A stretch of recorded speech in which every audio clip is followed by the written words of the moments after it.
Hello everybody and welcome back to another PTS Talks episode. And today I'm going to be talking about patch 0.5.7, at least what we've seen on the public test server so far. And of course what I'm going to do is I'm going to cover the big thing first and then I'm going to cover the little things. The biggest change that's coming with this patch has to do with the changes to the upgrade modules. Or modification. Some people insist I call it a modification. And what's going to happen, first of all, to allay all your concerns, if I understand it correctly from Wargaming, you're going to either be compensated for the module changes, or I think that what they're going to do is they're just going to substitute the modules you have right now to the new versions. I'm not really sure which one they're going to do, but there's definitely talk that there's going to be proper compensation, so don't worry about anything like that. So let's go and take a look at what has actually changed and how it might affect your gameplay right now. So in the first slot, we've got 3 modules, and what we have is a main armaments modification 1, and what this did is this combined sort of main battery and the torpedo one into one single module. So this is good because if you have a ship like the Hindenburg, which has main guns and torpedoes, then you gain the benefits of both of the modules from before, the one that covered guns and torpedoes. Now you have it all together, so that's fantastic. And so there's a lot of effects. So you have a 20% reduction to having your main armament incapacitated. You've got a 50% increase to your gun survival, and this is also really useful if you happen to be playing destroyers, for example, because you want to keep those guns or those torpedo tubes alive. And also allows your guns to fix 20% faster, and the same effect applies to torpedoes. So very, very, very useful module. Then you have the auxiliary armaments modification 1, which gives plus 100% secondary battery survivability and plus 100% to AA mount survivability. So this is an interesting module again because this combines the secondary and I think AA HP modules into one. And I would say that if you're trying to run, like, let's say a Yamato secondary build, or you're trying to go heavy AA on ships like the Montana, or maybe even, I wouldn't say, don't get on the Des Moines, because Des Moines turrets I still find to be rather fragile. But yeah, let's say you're running a Montana or you're running a Yamato, you want to keep those secondary and AA guns alive, then this could be a module you consider over the main armaments modification 1. So it's definitely something to think about. And then of course we've got the magazine modification 1, which is a 70% reduction to risk of your ship's magazine detonation. And this is one of those modules that I look at and I'm not entirely sure where I would find use for this, because detonations are frustrating, and I agree with that. But you're talking about something that happens still relatively infrequently compared to potentially losing lots of AA guns or losing your guns or your torpedo tubes, and this happens on a more frequent basis. I just don't see the magazine modification sort of taking over the recommended first slot options, which I would recommend the first 2 instead. However, during ranked or competitive play, maybe magazine modification 1 is what you want to put, just to minimize chances that you get detonated. So that is something to think about. On the first slot as well, which is something I don't have access to, I believe there's also a particular modification that's unique to things like the Yubari, the Iwaki Alpha, those ships, and it affects basically main gun calibers under 140 millimeters on Japanese premium cruisers. But since I don't really have that, I can't really talk about it. Alright, so moving on to the second slot. And second slot, there's been a couple of changes. So first things first, you have this aiming systems modification 1.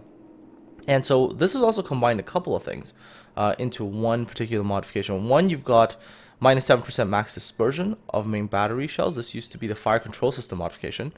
Then you've also got the torpedo tubes traverse speed, as well as secondary battery maximum firing range and maximum dispersion, minus 5% maximum dispersion of secondary battery shells. Okay, this is probably going to be pretty much one of those standard modules you take almost any time you can on ships that this would affect. So if you're playing, let's say, a Warspite, you would probably be taking this because you want to have the secondary batteries go out a little bit further. You also want that better dispersion. Maybe if you were playing things like the Nagato, this would work as well. So this is a module that if you've used the fire control system modification before, this is probably the module for you. Then you have main battery modification 2, and this one is still a trap of a modification because the wording of it is just so awkward. So what it is that if you equip this module, your rate of fire goes down 5%. However, your turrets traverse faster by 15%. And see, the wording has always been awkward on this particular module. So this is very, very useful. Let's say you're playing things like the Gnievny, which is a very, very slow turret traversing ship, and it's a destroyer, so you really want to have that extra little bit of turret traverse. So this can be very, very useful. If you're playing, let's say, maybe the York, this is something that you could use as well, and it could be very useful. And then finally, you have the AA guns modification 2, and this hasn't really changed at all. You've got the increase to your maximum range. So that, everything's okay there. I think on the US battleships here, you have the artillery plotting room modification 1. So this increases your main battery firing range, also increases your secondary firing range. And so if you're in a US battleship, this is something that you could consider as well, because it is useful to have, at times, the range along with the extra bonuses to secondaries. Personally, again, you know, some people insist that this is a great place to use, let's say, on the Colorado. This particular module is great to use on a Colorado. I still prefer A on my Colorado, but that's just me. Moving on to the third slot, and then there's a lot of choices here. So first things first, you've got on all other ships that are not US high tier, you've got the gun fire control system. Oh, sorry, high tier US battleships, my bad. You've got the gun fire control system modification 2, which increases the maximum range of your guns by 16%. And this is something that has existed before, so nothing special there. However, the US gets something very, very interesting. They have the artillery plotting room modification 2, which now gives an 11% reduction to the maximum dispersion of your main guns. And this is pretty substantial because recently, as of patch 0.5.6, there was an improvement to US battleship dispersion for the Iowa, the Montana, and North Carolina. Now only the Iowa and the Montana get access to this particular module. And so now you've got, in the last patch, these better sigma values that improves dispersion. Now you have this module that has a bonus, even more so than before. So if you're playing the Iowa and the Montana, I would say this is a very, very, very good modification to get, as it really does tighten up your shells that little bit more. Moving on, for the Hindenburg, you've got the main battery mod 3. In the past, main battery mod 3 was a good modification, but at times not always used by certain players because there was a huge detriment to your turret traverse speed, because it used to increase your turret traverse speed by 17%, meaning your turrets turn slower. However, that's now been cut to 13%, and 13% increase to your turret traverse time for a 12% reduction to your reload time, so you will get out more shells faster, your rate of fire increases, is very, very much worth it. So for example, on a Hindenburg, for example, if I equip main battery mod 3 on my main guns, you'll see that the reload time drops to 8.8 seconds, which is a very, very, very good time for 203mm shells out of a tier 10 German cruiser. So definitely something that you can think about.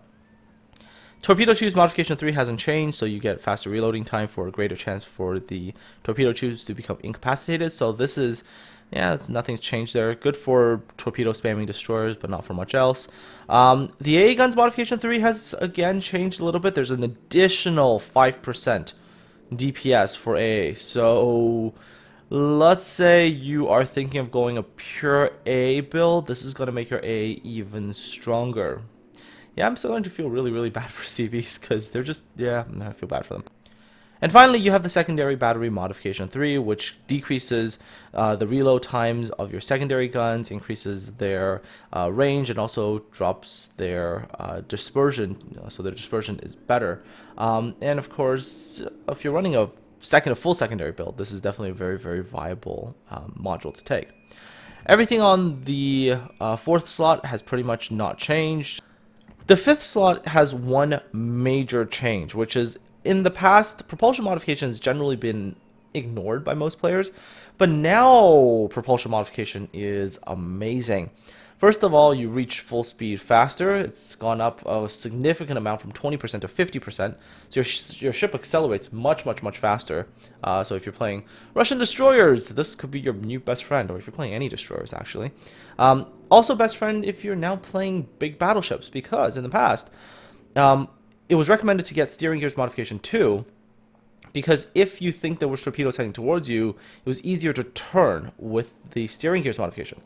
Now what you could do is equip propulsion modification, because what it can do is it allows you to slow down 50%, I believe, faster. So when you hit the stop, your ship slows down faster. It also accelerates faster again. So you can use speed to throw torpedoes off instead of trying to actually turn into them to actually actively dodge them. Here you can just take evasive maneuvers by slowing down and speeding up, and hopefully throw off aim of torpedoes.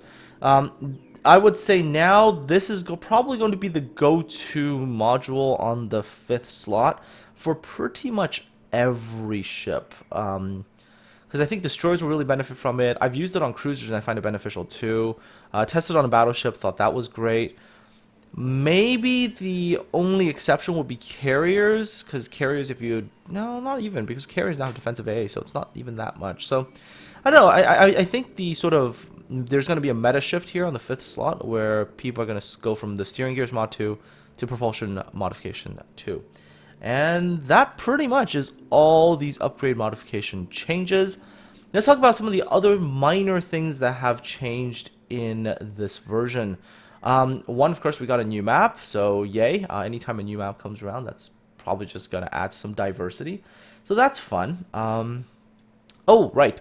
Storms are now going to be appearing on a lot more maps. Now, personally, I love storms, but the one thing that they've changed about storms is now if you have ships that have radar, so if you are Russian, actually radar and sonar, but mostly radar, because I think radar is where this is going to benefit the most. But let's say you have radar and you're playing either the Russian cruisers or the US cruisers, and what happens is you get into a match where the cyclone happens and your visibility cuts down to 8 kilometers. Well, if you pop radar, you gain the max range of your radar as a rendering distance even during a storm. So that means that, let's say I'm in a Des Moines and I suspect there might be a destroyer that's maybe 9 kilometers away.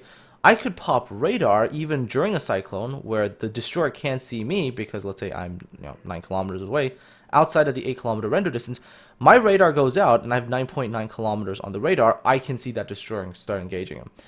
I think this could allow certain ships, let's say like the Moskva and the Des Moines, to team up together and make a very, very effective sort of destroyer hunting pair, where the Moskva during a cyclone can pop its longer range radar, spot something, and the Des Moines can chase it and then light that destroyer for a longer duration with its 9.9 kilometer radar. A bit shorter, but longer duration. So that's something I think that will be very interesting. Aside from that, one other thing I noticed, and this is another thing that's really small, is that now with all the aircraft in the game, you're going to be able to see their name and their tier. The tier, I think, is going to be very valuable information, because it's going to allow you to sort of have a guess about how durable the aircraft are going to be against your AA. And with that information, you could decide to do something different than what you would normally do, for example. Anyways, folks, that pretty much does it for this PTS Talks episode. If you have any questions about it, please do leave a question in the comment section below. Anyways, take care, have a good weekend, and I'm looking forward to talking to all of you again soon.